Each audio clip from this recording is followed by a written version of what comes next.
කියපන්. වෙච්ච දේ කියන්නේ වේද මහත්තයා ඔස්ටියෝපොරොසිස් තමයි. ඔස්ටියෝපොරොසිස්? දැන් කවුද උඹට කිව්වේ? කවුරුත් කිව්වේ නැහැ. ඉතින් මට එහෙම හිතෙනවා ඉතින්. හැම උඹලට හිතන මගුල් කියලා හරියන්නේ නැහනේ. දැන් උඹද වෙදා මන්ද වෙදා? උඹනේ වේද? වේද මහත්තයානේ වේද? එහෙනම් ලෙඩේ තීරණය කරන්නේ මම.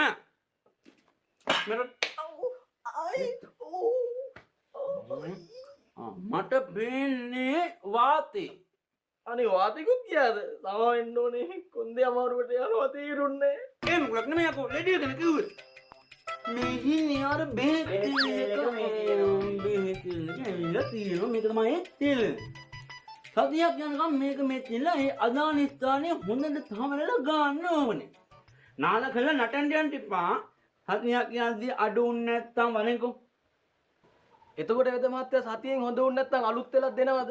නෑ. මගෙත් මේ කොන්්‍ය අමාරුවකට මම වවුනියා ස්පිරිතාලේ ක්ලිනික් යනවනේ. උඹත් නැතිව මාත් එක යන්න. රජින්ද්‍ර කියලා තට්ටේ තියෙන ડોක්ටර් කෙනෙක් බෙහෙත් දෙන්නේ.